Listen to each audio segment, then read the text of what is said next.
तो नमस्कार, traders diary में आपका स्वागत है। 3 दिनों के लंबे वीकेंड के बाद इस कारोबारी हफ्ते की हम शुरुआत कर रहे हैं और इस पूरे हफ्ते मेरे साथ ट्रेडर्स डायरी खेलेंगे वरुण दुबे। और जिस तरह से मूड माहौल वरुण बना हुआ है, किस तरह से फ्राइडे के क्यूज आए हैं, एसजीएक्स निफ्टी क्या बयान कर रहा है एंड ऑल इंपॉर्टेंट फेड की पॉलिसी भी आने वाली है, इन सब क्यूज को मैं डिटेल में आपसे समझना चाहता हूँ। डेफिनेटली। तो कुशल, सबसे पहले गुड मॉर्निंग आप सभी को।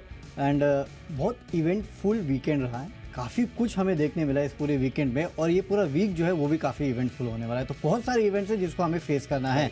सबसे पहले आप देखिए यूएस के मार्केट्स में क्या हुआ है। तो फ्राइडे के ट्रेडिंग सेशन में तेजी थी, कल वहाँ पे मुनाफा वसूली देखने मिली। तो कहीं ना कहीं नेट क्यूज अगर आप देखेंगे तो हमारे लिए पॉजिटिव है, कोई खराब नहीं है।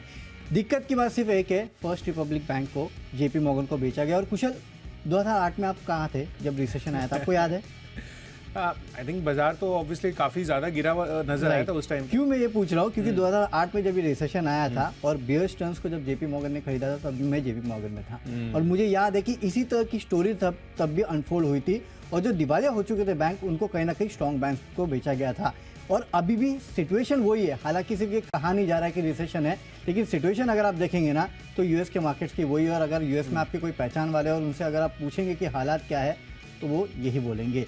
लेकिन ठीक है, नो डाउट ओपनली ये बोला नहीं जा रहा है, लेकिन सिचुएशन जो है मतलब मामला गड़बड़ है आपके साथ, थोड़ा बहुत गड़बड़ तो है यूएस के बैंकिंग सिस्टम के हालत। हालांकि इसका हमारे बैंक्स पे उतना बड़ा असर होगा नहीं, थोड़ा बहुत असर जाहिर सी बात है ग्लोबली आपका होगा, लेकिन उतना बड़ा असर होगा नहीं। और शायद इसी को आपको एसजीएक्स निफ्टी में देखने मिला है, जहाँ पे थोड़ा बहुत दबाव है। शायद वो जो फर्स्ट रिपब्लिक बैंक का पूरा एपिसोड हुआ उसके चलते कहीं ना कोई थोड़ी बहुत दिक्कतों की बात है। इसके लिए आपने देखा कि आईटी स्टॉक जो है उनकी भी पिटाई हुई है। हालांकि हमारे लिए उससे इंपॉर्टेंट क्यूज ये है कि हमारे रिजल्ट्स जो आ रहे हैं वो कैसे निकल के आ रहे हैं, और हमारे बैंकिंग इंडस्ट्री डूइंग फैंटास्टिक, उसमें कोई दिक्कत नहीं है।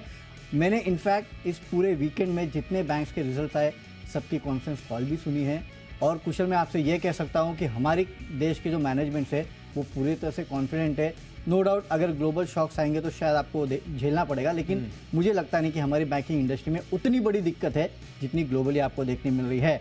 तो काफ़ी सारे क्यूज़ है, काफ़ी सारी खबरें हैं। आप देखिए ऑयल मार्केटिंग कंपनीज के लिए इतनी सारी खबर निकल के आई, इतने सारे कॉन्ट्रैक्ट्स मिल रहे हैं। आरबीएनएल तो पता नहीं कितने कॉन्ट्रैक्ट लेगा, ये तो मुझे समझ में नहीं आ रहा कि हर दिन हम न्यूज़ लेके आते हैं कि इसे कॉन्ट्रैक्ट मिल चुका है।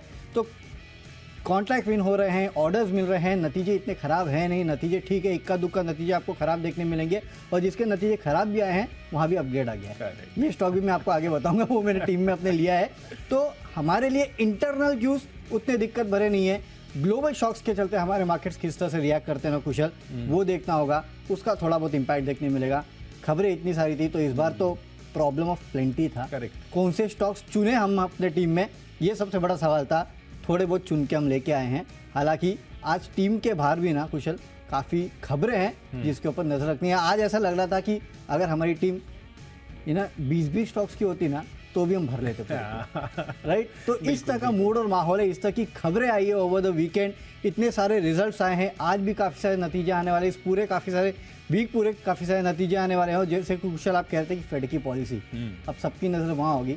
25 बेसिस पॉइंट तो लोग मान के चल रहे हैं, 25 बेसिस पॉइंट मान के चल रहे हैं। सब घूम फिर के बात वरुण यही है कि अब फेड की पॉलिसीज में ना आपको आगे की कमेंट्री बस उसी पे ही फोकस करना रहता है, क्योंकि लार्जली ये तो नोन ही है कि 25 बेसिस पॉइंट्स होने वाला है। ऑब्वियसली सरप्राइज आ ही सकता है, जैसे कि आरबीआई के केस में आता हुआ नजर आया, जो पूरा का पूरा मार्केट एक्सपेक्ट करके बिल्कुल भी नहीं चल रहा था कि रेट पॉज हो जाएगा, वो एक बड़ा सरप्राइज था।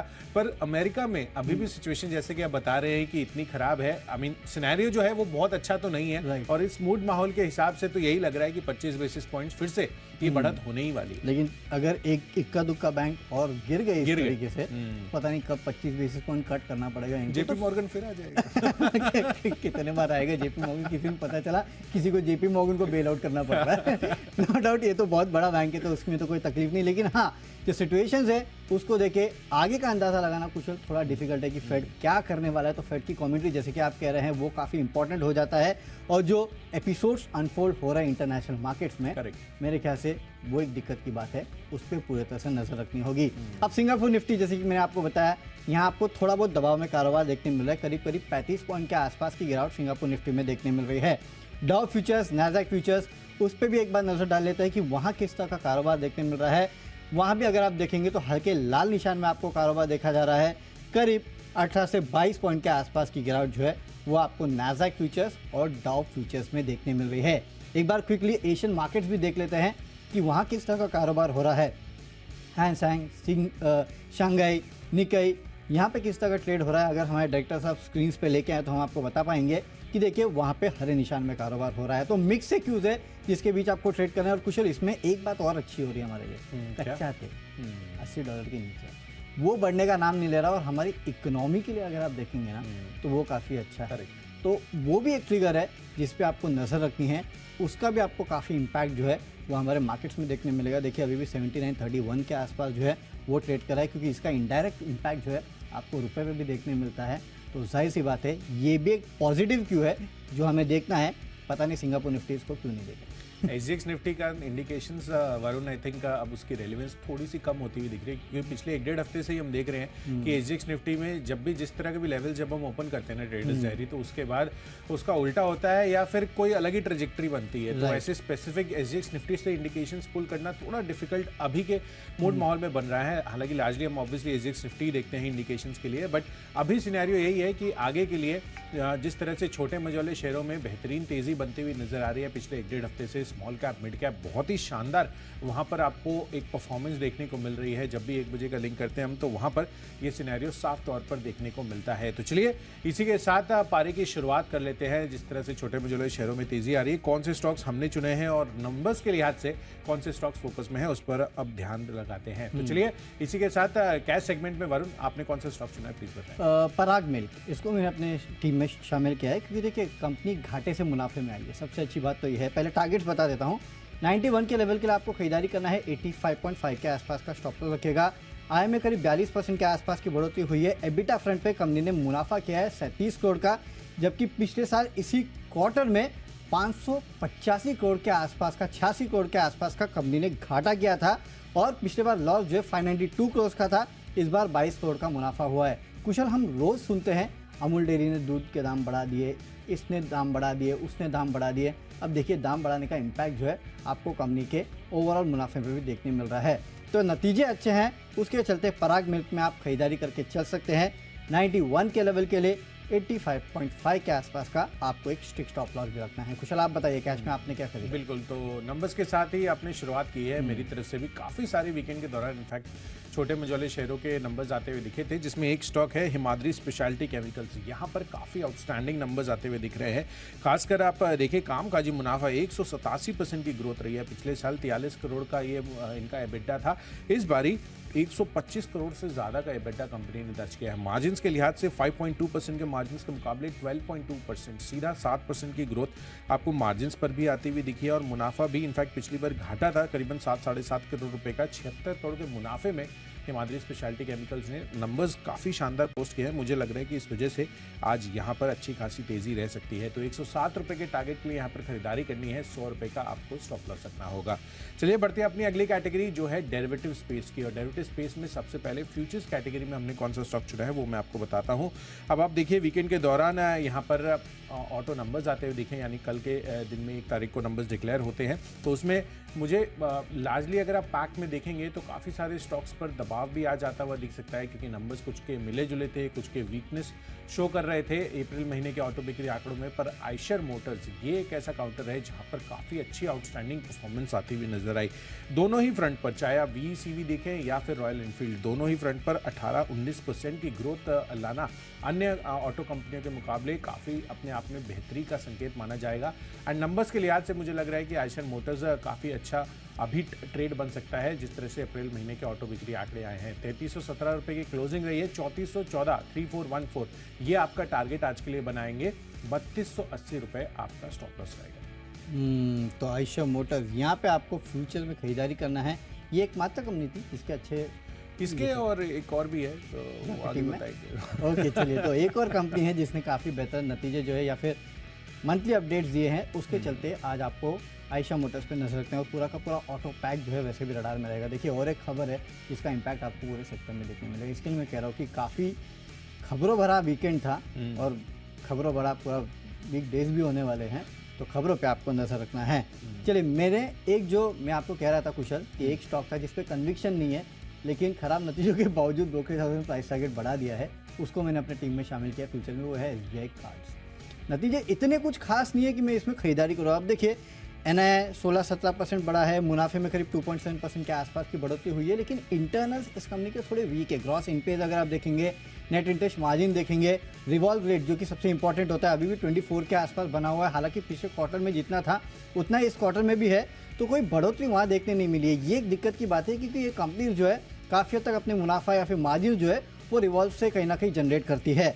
तो मुझे रिजल्ट्स इतने खास नहीं लगे, लेकिन फिर भी खरीदारी की सलाह दे रहा हूँ। 800 रुपये के लक्ष्य के लिए 760 के आसपास का आपको स्टॉप लॉस रखना है। वो इसलिए है क्योंकि तमाम ब्रोकरेज हाउसेस ने नतीजों के बाद इस कंपनी पे अपना प्राइस टारगेट बढ़ा दिया है। आप देखिए CLA से लक्ष्य 750 से बढ़ा के अब 800 का कर दिया है। मॉर्गन स्टैनली 925 से बढ़ा के अब 965 का लक्ष्य दे रहे हैं। JP मॉर्गन खरीदारी की सलाह है, न्यूट्रल की सलाह है, प्राइस टारगेट 800 से बढ़ा के 900 का दे रहे हैं। इनफैक्ट कुशल में जितने ब्रोकरेज हाउस देख रहा था ना, सबके सब ने अपना प्राइस टारगेट बढ़ा दिया है। तो मेरे ख्याल से शायद हमें नहीं दिखा, लेकिन उन्हें कुछ ना कुछ इस कंपनी के नतीजों में अच्छा दिखा है, जिसके चलते वो अपना प्राइस टारगेट बढ़ा रहे हैं। तो शायद आज मैं अपने कन्विक्शन से ज़्यादा ब्रोकरेज हाउसेस का जो कन्विक्शन है उसके साथ जाना चाहूँगा। वैसे भी देखिए लॉन्ग टर्म के लिए मैंने आपसे कहा है कि 1000 रुपये के आसपास के लक्ष्य देखने मिलेंगे। वक्त जब बदलेगा इस कंपनी का तब वो देखने मिलेंगे, लेकिन ब्रोकरेज हाउसेस कह रहे हैं कि शायद आज ही आपको अच्छे टारगेट्स देखने मिले, क्योंकि उन्होंने अपने टारगेट्स बढ़ा दिए हैं। इसके लिए आज SBI कार्ड्स में आप खरीदारी कर सकते हैं। 800 रुपये के लक्ष्य के लिए 760 का रखिएगा स्टिक स्टॉप लॉस। अगली कैटेगरी जो कि ऑप्शंस की कैटेगरी, और मेरा आज का एकमात्र बिकवाली का कॉल जो है वो ये ऑप्शंस के जरिए है। आपको पुट ऑप्शन खरीदना है NMDC का 108 का 3 रुपये के लक्ष्य के लिए 2 रुपये का आपको स्टॉप लॉस रखना है। अब ये इसके लिए है क्योंकि आयरन ओर और लम की जो कीमतें हैं उसको NMDC ने घटा दिया है। आप देखिए 4500 रुपये प्रति टन से घटा के 4200 रुपये प्रति टन कर दिया है लम की कीमतें, और फाइन्स की कीमतें जो है उसको 4110 रुपये प्रति टन से घटा के 4010 रुपये प्रति टन के आसपास किया है। यानी करीब करीब 100 से 300 रुपये प्रति टन के आसपास जो कीमतें हैं वो घटाई गई है। हालांकि पहले से खबरें थी, ये लोग मान के चल रहे थे कि शायद NMDC अपना प्राइस कट करेगा, लेकिन अब औपचारिक ऐलान जो है वो NMDC द्वारा हो चुका है कि हाँ हमने प्राइस कट कर दिए हैं। और वैसे भी स्टील इंडस्ट्री जो है उसमें इतना अच्छा कहीं ना कहीं मुझे मोमेंटम देखने नहीं मिल रहा है। आज हो सकता है कि ये एक सेक्टर, खासकर माइनिंग वाला सेक्टर जो है वो थोड़ा बहुत प्रेशर में रह सकता है, क्योंकि NMDC ने प्राइस कट किए हैं। हालांकि नो डाउट इसका पॉजिटिव इम्पैक्ट अगर आप देखेंगे तो स्टील कंपनीज पे भी होता है, लेकिन वो थोड़ा लॉन्ग टर्म में होता है। फिलहाल जो खबर आई है उसके चलते आप 108 का पुट ऑप्शन खरीद सकते हैं NMDC का 3 रुपये के लक्ष्य के लिए। 2 रुपये का रखिएगा स्टॉप लॉस। प्राइस कट किए हैं उसका असर आपको NMDC पे देखने मिलेगा। चलिए, तो NMDC यहाँ पर बिकवाली कर चलिए, जिस तरह से यहाँ पर इनके मटेरियल की प्राइसेस इन्होंने कट की है। चलिए, बेस्ट ऑप्शन में मेरी तरफ से है मिनिमम फाइनेंशियल सर्विसेज, यहाँ पर खरीदारी करने की राय है। दरअसल नंबर्स काफ़ी अच्छे आते हुए दिख रहे हैं। NII करीबन 10% बढ़कर 1660 करोड़ पर आई है, अनुमान 1610 करोड़ का था। एंड मोर इंपॉर्टेंटली कंपनी का मुनाफा आप देखें 684 करोड़ पर आता हुआ दिखा है, अनुमान 550 करोड़ रुपए का था। तो मुनाफे के लिहाज से तो काफ़ी अच्छा है, क्योंकि प्रोविजनिंग में काफ़ी अच्छी खासी कटौती हुई है और साथ ही एसेट क्वालिटी में जबरदस्त सुधार देखने को मिला है। क्वार्टर ऑन क्वार्टर बेसिस पर GNPA देखिए 5.9% के मुकाबले 4.5% पर अब आते हुए दिख रहे हैं, और लोन बुक भी कंपनी की 27% ग्रो करती हुई दिखी है। तो हर एक पैरामीटर पर काफ़ी अच्छे हैं। हालांकि NIMs जो है वो फ्लैट आते हुए नजर आए हैं, बट लार्जली जो नंबर्स दिख रहे हैं on the face of it काफ़ी अच्छे लग रहे हैं, और इसी वजह से M&M फाइनेंशियल सर्विसेज मुझे लग रहा है कि यहाँ पर खरीदारी आपको करनी चाहिए। इसके कॉल ऑप्शन में 260 रुपये कॉल ऑप्शन करीबन 10 रुपये पर अवेलेबल है। 20 रुपये का टारगेट डबल हो सकता है यहाँ से, पर 5 रुपये आपको यहाँ पर स्टॉप लॉस लगाकर चलना है। तो ऑप्शंस कैटेगरी भी पूरी हो गई है। बढ़ते हैं अपनी अगली कैटेगरी जो है टेक्नोपिक, और टेक्निकल चार्ट्स पर रैमको सीमेंट जैसा काउंटर है, मुझे काफ़ी पसंद आ रहा है। लगातार लॉन्ग बिल्टअप इस काउंटर में होते हुए दिखे हैं, और अगर आप पिछले 5 दिनों का चार्ट देखेंगे तो काफ़ी अच्छी खासी तेज़ी इस काउंटर में आपको बनती हुई नजर आई है। तो लार्जली जो टेक्निकल चार्ट्स है उसके बेसिस पर रैमको सीमेंट से ये पसंद आ रहा है। खरीदारी कर चलिए। 736 रुपये की क्लोजिंग रही है, 758 का टारगेट बनाइए, 725 का आपको स्टॉप लॉस लगाना है। चलिए, तो टेक्निकली आपको रैमको सीमेंट यहाँ पे खरीदारी करना है। अच्छे खासे ऊपर के स्तर आपको देखने मिल सकते हैं। मेरे तरफ से टेक्निकल पिक है RVNL। यहाँ पे आपको खरीदारी करना है 112 के लेवल के लिए 105.5 का आपको स्टॉप लॉस भी रखना है। देखिए, लगातार अगर आप देखेंगे तो पिछले कुछ दिनों से रेलवे रिलेटेड स्टॉक्स जो है उनमें अच्छी खासी तेज़ी देखने मिली, और RVNL तो इस पूरे रैली को लीड कर रहा है। मेरे ख्याल से यहाँ से और भी बड़ा अपसाइड आपको देखने मिलेगा, क्योंकि एक खबर आ चुकी है, और खबर ये है कि RVNL SCC का जो JV है उसने सबसे कम बोली लगाई है। L1 बिडर घोषित हुए हैं एक प्रोजेक्ट के लिए और प्रोजेक्ट की कीमत करीब करीब 2250 करोड़ के आसपास की है। तो एक बड़ी खबर इस कंपनी के लिए आई है। फिर से एक बार L1 बिडर जो है ये कंपनी घोषित हो चुकी है। थोड़े दिन में आप शायद खबर सुनेंगे कि LOA इस कंपनी को मिल चुका है। ये अक्सर हम सारे कंपनियों के साथ देखते आ रहे हैं। तो एक खबर के चलते आज तेज़ी देखने मिलेगी। और वैसे भी टेक्निकल पैरामीटर्स पे अगर आप देखेंगे तो लगातार रेलवे स्टॉक जो है उनमें तेज़ी देखी जा रही है। मेरे ख्याल से आज फिर से आप RVNL में खरीदारी कर सकते हैं 112 के लेवल के लिए। कुशल, आप कुछ कहना चाहते हैं? वरुण, मैं तो एक्चुअली सोच रहा था जब भी आप RVNL दे रहे हैं ना, तो RVNL आप भी दे रहे हैं, अरमान भी दे रहे हैं, कभी कभी आशीष भी दे रहे हैं, मैं अपनी टीम में खुद शामिल कर रहा हूँ। तो RVNL अभी ऐसा हो गया है ना, मतलब जिस तरह से इसकी ऑर्डर विंस आती हुई दिख रही है, लगातार L1 बिडर घोषित हो रहे हैं। आई थिंक इसको कंपेयर कर लेना चाहिए LNT के साथ। LNT, हाँ, रीजन बीइंग मैं बताता हूँ, वो पैटर्न है। लगातार जैसे LNT ऑर्डर विंस कर रहा था ना पिछले साल, 2-5 हजार 2-5 हजार के, 5 से 7.5 हजार के लगातार ऑर्डर विन वहां पर आते हुए दिख रहे हैं। अब RVNL उस कैटेगरी का हो गया कि ऑर्डर विंस के लिहाज से यहाँ पर भी ऑर्डर और उसके बाद हमने देखा कि LNT के रिजल्ट्स में रिफ्लेक्ट हुआ है अच्छे तरीके से। जिस तरह से ऑर्डर वो विन कर रहे हैं, उसके बाद एग्जीक्यूट कर रहे हैं, कहीं ना कहीं वो एक समय आ जाता है जब आप ऑर्डर एक साथ लेते हैं और उसके बाद जब वो आपके बुक्स पे रिफ्लेक्ट करना चालू होता है, जब वो एग्जीक्यूशन होता है, तब अचानक आपकी बुक काफ़ी बड़ी लगने लगती है। LNT के साथ भी यही हुआ। अब मेरे ख्याल से LNT तो वैसे ही भी बड़ा था, RVNL के साथ भी यही होगा। शायद हो सकता है 1-2 क्वार्टर्स बाद कुशल हमें देखने मिलेगा, जैसे कि आप कह रहे हैं LNT जैसी बड़ी बुक जो है शायद RVNL कॉन्फिडेंस आता है ना, बिकॉज आगे की जो रेवेन्यू विजिबिलिटी है वो क्लियर कट इनको दिखती है। लोग तो ऑर्डर जीतने के लिए इतना ज्यादा जो है एफर्ट्स लगाते हैं, यहाँ पर तो इनको ऑर्डर लगातार ये मिलते हुए नजर आ रहे हैं। तो जिस तरह की क्वालिटी है, ऑब्वियसली एग्जीक्यूशन करती आई है कंपनी, तभी लोगों का भरोसा बढ़ रहा है और तभी लोग ऑर्डर दे रहे हैं। तो इसी वजह से RVNL जिस तरह से एग्जीक्यूशन ट्रेजेक्टरी भी रही है, इसका मतलब प्रीवियस बैक हिस्ट्री वो काफी अच्छी है और आगे के लिए जो ऑर्डर बुक है वो इनके लिए काफी बेहतर हो। थोड़ी देर पहले मुझे ये बताते तो मैं इसको एज ए इन्वेस्टमेंट पिक ले लेता, तो मैंने टेक्निकल पिक ले लिया है। लेकिन हाँ, एक बेहतरीन स्टॉक है, यहाँ पे आप अपनी निवेश करके भी चल सकते हैं। आगे आपको और बड़ी रैली देखने मिल सकती है। लेकिन चलिए आगे बढ़ते हैं और फंडा पिक मेरे तरफ से है कोटक महिंद्रा बैंक। खरीदारी करना है 2000 के लेवल के लिए। 1910 का आपको स्टॉप लॉस रखता है। कंपनी के नतीजे आए जो कि अच्छे हैं। NII में 35% की बढ़ोतरी हुई है, मुनाफे में 26% की बढ़ोतरी हुई है, ग्रॉस NPS कम हुए, नेट इंटरेस्ट मार्जिन में बढ़ोतरी हुई है, ये एक अच्छी बात है। और CLSA ने यहाँ पे लक्ष्य अपने बढ़ा दिए हैं, 2080 से बढ़ा के 2150 किया है। तो इसके चलते आज कोटक बैंक में भी आपको तेज़ी देखने मिल सकती है। 2000 के लेवल के लिए खरीदारी करना है, लेकिन 1910 का स्ट्रिक्ट स्टॉप लॉस भी यहाँ पे रखना है। चलिए, तो कोटक महिंद्रा बैंक जिस तरह से नंबर्स आते हुए दिखे हैं, इस चीज़ को ध्यान में रखकर आप चल सकते हैं, अच्छी तेज़ी बन सकती है। चलिए, फंडा पिक के लिहाज से मेरी तरफ से है पेपर स्टॉक, और लगातार हम पेपर स्टॉक अपनी सूची में शामिल करते हुए दिख रहे हैं क्योंकि फंडामेंटल्स इनके बहुत ज़्यादा मजबूत होते हुए दिखे हैं और वो पहले भी नंबर्स में रिफ्लेक्ट हुए हैं। और इस बारी से SSI की पेपर्स के भी आप नंबर्स देखिए तो वो भी काफ़ी शानदार आए हैं। मार्जिन 17% के थे पिछले साल, इस बारी 27% के मार्जिन कंपनी ने दर्ज किए हैं। आय के लिहाज से, मुनाफे के लिहाज से काफ़ी अच्छी खासी ग्रोथ है। मुनाफा 57 करोड़ का था, इस बारी 118 करोड़ रुपए का मुनाफा कंपनी ने दर्ज किया है। तो क्लियर कट यहाँ पर आपको इंडिकेशंस आ रहे हैं कि जो पेपर स्पेस है वहाँ पर बेहतरीन तेज़ी आपको देखने को मिल सकती है। नंबर्स के लिहाज से मैं बात करूँ तो फ्राइडे के सत्र में उतनी ज़्यादा तेज़ी नहीं थी, ऑलमोस्ट फ्लैट काउंटर बंद हुआ था। तो मुझे लग रहा है कि जो नतीजों का रिएक्शन है वो आज इस काउंटर पर आपको आता हुआ दिख सकता है। 280-81 रुपये की क्लोजिंग रही है। 290 रुपये के लक्ष्य के लिए खरीदारी करिए, 274 आपका स्टॉप लॉस बनेगा। चलिए, फंडा पिक तो हो गई है, बढ़ते हैं अपनी अगली कैटेगरी IPL स्टॉक। और IPL स्टॉक के लिहाज से जो इन्वेस्टमेंट के लिए मुझे पसंद आ रहा है वो है TVS मोटर का काउंटर। तो वरुण, आप पूछ रहे थे ना एशियन मोटर के साथ साथ और भी किसी कंपनी के अच्छे नंबर्स आए या नहीं अप्रैल महीने में, TVS मोटर्स, क्योंकि हर एक पैरामीटर पर, चाहे आप टोटल सेल्स में देखें, करीबन 4-5% की ग्रोथ वहाँ पर रही है। 2 व्हीलर सेल्स यहाँ पर 5% की ग्रोथ रही है। और जो इनकी EV है ना, TVS iQube, उन्होंने 1 लाख सेल्स का रिकॉर्ड माइलस्टोन भी टच कर लिया। तो ये अपने आप में काफ़ी बेहतरी के संकेत हैं, जिस तरह से इनके अब EV के नंबर्स आते हुए दिख रहे हैं। लगातार हम देख रहे हैं कि यहाँ पर मार्केट शेयर गेन हो रहा है और एक इम्पॉर्टेंट माइलस्टोन अब जब कंपनी ने अचीव कर लिया है। आगे के लिए अगर 2 व्हीलर स्पेस में फर्दर, खासकर इलेक्ट्रिक 2 व्हीलर स्पेस में अगर कोई मार्केट शेयर गेन करेगा तो वो मुझे लग रहा है कि TVS मोटर उस चीज़ को लीड ले सकता है। तो TVS मोटर इसी वजह से एक अच्छा इन्वेस्टमेंट पिक बन सकता है। 1140 रुपये के आसपास की प्राइसिंग है, अच्छे एंट्री पॉइंट्स है। 1400 रुपये की टारगेट्स के लिए अगले 12 महीनों का अगर आप होल्डिंग पीरियड रखेंगे तो आपको 20 से 25% के गेन्स TVS मोटर्स में आराम से मिल सकते हैं। चलिए, तो TVS मोटर्स यहाँ पे आप खरीदारी करके चलेगा। कुशल की तरफ से है IPL स्टॉक। मेरा आईपीएल स्टॉक है आईडीएफसी फर्स्ट बैंक। खरीदारी करना है, 80 रुपये के लेवल आपको देखने मिलेंगे।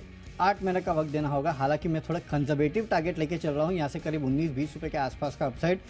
लेकिन जिस तरह से कंपनी की परफॉर्मेंस है, जिस तरह से बैंक की परफॉर्मेंस है, मुझे लगता है कि ये लक्ष्य जो है अगले 4 महीने में शायद आपको देखने मिल सकता है। कंपनी की एनआई देखिए 35% की बढ़ोतरी, मुनाफा देखिए 134% की बढ़ोतरी है। ग्रॉस एनपीएस, नेट एनपीएस घटे हैं। नेट इंटरेस्ट मार्जिन 6.13 से बढ़ के 6.41% के आसपास आए हैं। और देखिए फ्राइडे को जब अनिल सर बात कर रहे थे तब मैंने कहा भी था कि one of the best in the industry performance आपको देखने मिलेगा, जो कि कंपनी ने डिलीवर भी किया है। अच्छी बात यह है कि कंपनी के मैनेजमेंट की अगर आप कमेंट्री सुनते तो आरओई का उन्होंने लक्ष्य दिया था 13 से 15% के आसपास। 2025 में ऑलरेडी वो 12% के आसपास पहुंच चुके हैं और इनका कहना है कि 2025 में जो अपर बैंड है 15% के आसपास, वहां ये पहुंचने वाले हैं। इस तरह की डिलीवरी ये जो है बैंक कर रहा है। तो मेरे ख्याल से फंडामेंटल्स अच्छे हैं। एक ही दिक्कत है, ग्लोबल बैंकिंग कंसर्न अगर आया तो वो एक ही डैम्पनर हो सकता है ये बैंक के लिए। अगर वहां स्थिति संभलती है तो ये स्टॉक जो है वो रॉकेट हो सकता है। इस तरह की तेजी देखने मिलेगी। सीएलएसए, मॉर्गन स्टैनली दोनों ने प्राइस टारगेट बढ़ा दिया है, 70 से 80 का लक्ष्य दे रहे हैं। मेरे ख्याल से यहाँ आप खरीदारी करके चल सकते हैं। आज का मेरा आईपीएल स्टॉक है आईडीएफसी फर्स्ट बैंक। चलते अगली कैटेगरी जो कि खबरों के दम पे, और खबरों के दम पे मुझे पसंद है ब्लू स्टार। खरीदारी कीजिएगा 1535 के लक्ष्य के लिए। 1450 का आपको स्टॉप लॉस रखना है। 4 मई को बोर्ड की बैठक है जहां पे बोनस जारी करने पे ये कंपनी विचार कर सकती है। तो इस खबर के चलते आज जोरदार तेजी ब्लू स्टार में हो सकती है। खरीदारी कीजिएगा 1535 के लक्ष्य के लिए। चलिए, तो खबरों के दम पर मेरी तरफ से स्टॉक है आरती ड्रग्स का। जिस तरह से नंबर्स आते हुए दिखे हैं वो भी काफ़ी बेहतरीन है।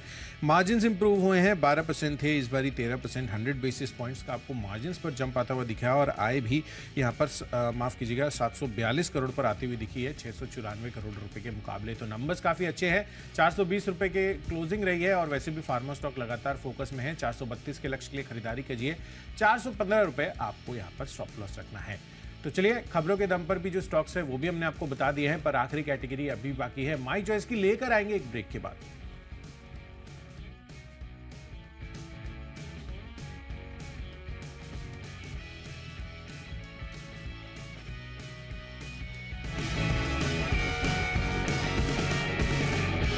सदियों से जिस एलोवेरा से लोग थे अनजान, हमने किया उस पर वैज्ञानिक अनुसंधान और ये पाया कि पतंजलि एलोवेरा जेल से 3 से 7 दिन में पिंपल्स, रिंकल्स, डार्क सर्कल ठीक हो जाते हैं। रैशेज, इचिंग व स्किन इरिटेशन में तो इंस्टेंट बेनिफिट मिलता है और आपकी स्किन रहती है ever young.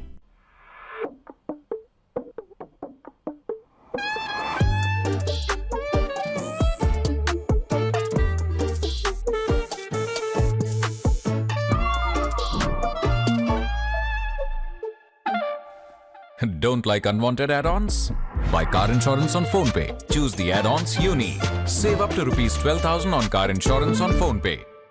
Gallant advance TMT सरिया, इसकी ताकत बने घर की ढाल और इसकी फ्लेक्सिबिलिटी रखे घर को सॉलिड सालों साल। गैलेंट एडवांस टीएमटी सरिया, निर्माण का रियल हीरो।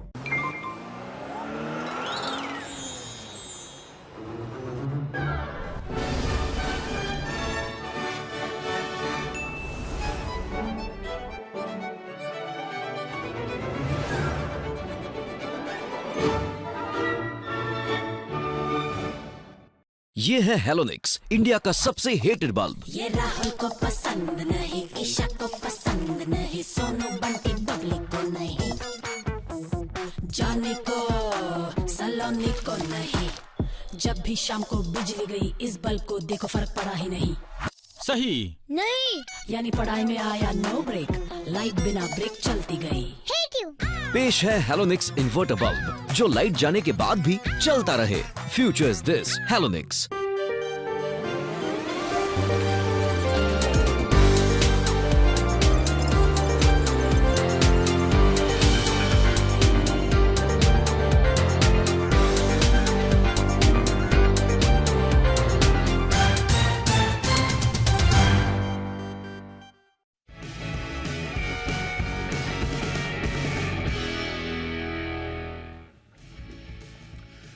तो चलिए ब्रेक के बाद ट्रेडर्स डायरी में आपका एक बार फिर से स्वागत है। बढ़ते अपने आखिरी और फाइनल कैटेगरी माय चॉइस की तरफ। और वरुण, यहाँ पर मेरे तीनों के तीनों जो है खरीदारी के कॉल्स हैं।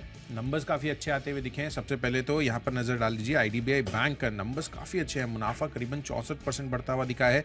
साथ ही एनआईएम में भी 35% का उछाल है और क्रेडिट ग्रोथ भी कंपनी की 18-19% ग्रो करती हुई दिखी है। एसेट क्वालिटी में भी सुधार है। तो आईडीबीआई बैंक खरीदारी करके चलिए। बैंकों के नंबर्स भी वैसे अच्छे आ रहे हैं। 57 रुपए के लक्ष्य की खरीदारी कीजिए। 53 रुपए आपको यहाँ पर स्टॉप लॉस रखना है। दूसरा कॉल है कोल इंडिया पर। यहाँ पर खरीदारी कर चलिए। दरअसल घरेलू कोयला उत्पादन जो है उसमें रिकॉर्ड वृद्धि दर्ज होती हुई दिखी है और यहाँ पर अगर आप देखें तो उत्पादन करीबन 8% ग्रो किया है अप्रैल महीने में।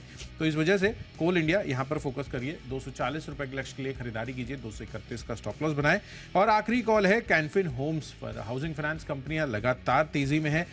इनफैक्ट आप फ्राइडे के सत्र में भी देखेंगे तो 3-3.25% की दमदार तेजी आपको कैनफिन होम्स में आती हुई दिख रही है। तो टेक्निकल चार्ट भी मजबूत है, फंडामेंटल फैक्टर भी अच्छे हैं। तो 634 रुपए के टारगेट के लिए खरीदारी कीजिए। 609 का स्टॉप लॉस। चलो माय चॉइस में मेरी तरफ से भी तीनों की तीनों खरीदारी के कॉल है। सबसे पहले पीएसपी प्रोजेक्ट में आपको खरीदारी करना है 717 के लेवल के लिए। 675 का आपको स्टॉप लॉस भी रखना है। इस कंपनी को 441 करोड़ के आसपास के वर्क ऑर्डर जो है वो मिले हैं, तो उसका असर आपको स्टॉक पे देखने मिलेगा। खरीदारी करके चलेगा पीएसपी प्रोजेक्ट में।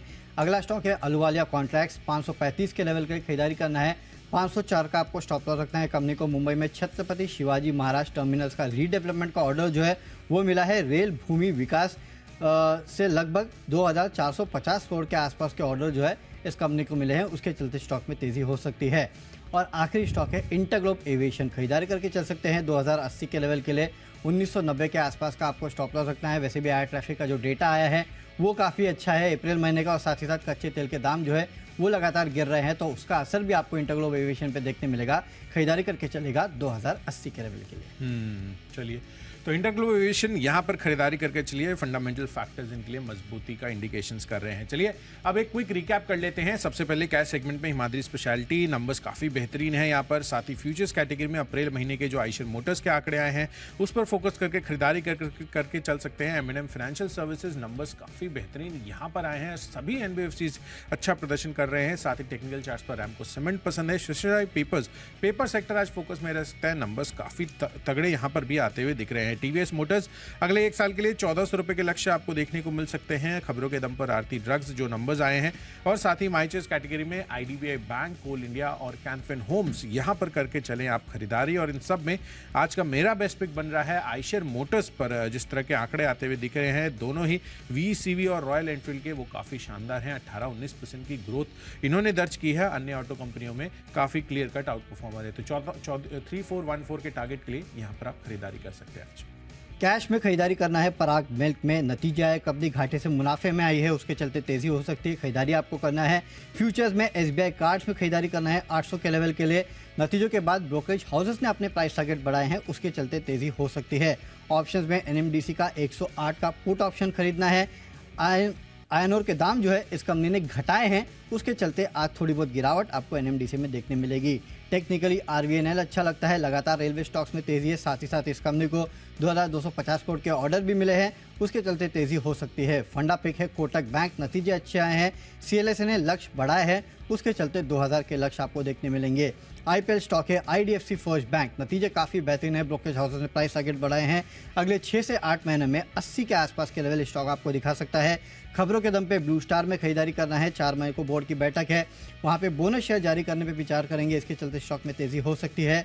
माय चॉइस में PSP प्रोजेक्ट और अहलुवालिया कॉन्ट्रैक्ट्स में आपको खरीदारी करना है। ऑर्डर मिला है, उसके चलते आज यहाँ स्टॉक में तेजी होगी। और कच्चे तेल के जिस तरह से दाम घट रहे हैं और एयर ट्रैफिक का जो डेटा आया है उसके चलते इंटरग्लोब एविएशन में खरीदारी कीजिएगा। 2080 के लेवल के लिए 1990 का रखना है स्टॉप लॉस। और आज का मेरा बेस्ट पिक है ब्लू स्टार। यहाँ पे आप खरीदारी कीजिएगा 1535 के लक्ष्य के लिए, क्योंकि 4 मई को बोर्ड की बैठक है जहाँ पे एक कंपनी बोनस शेयर जारी करने पे विचार कर सकती है। इसके चलते स्टॉक में आज तेजी हो सकती है। खरीदारी करके चलेगा ब्लू स्टार में। चलिए, तो स्टॉक्स की सूची तो पूरी हो चुकी है। हमने आपको बता दिया कि कहाँ पे आपको खरीदारी करना है, कहाँ पे आपको बिकवाली करना है। लेकिन एक इवेंटफुल वीकेंड था, काफ़ी सारे ट्रिगर्स थे और इवेंटफुल वीकडेज है जहाँ पे काफ़ी सारे ट्रिगर्स आने वाले हैं।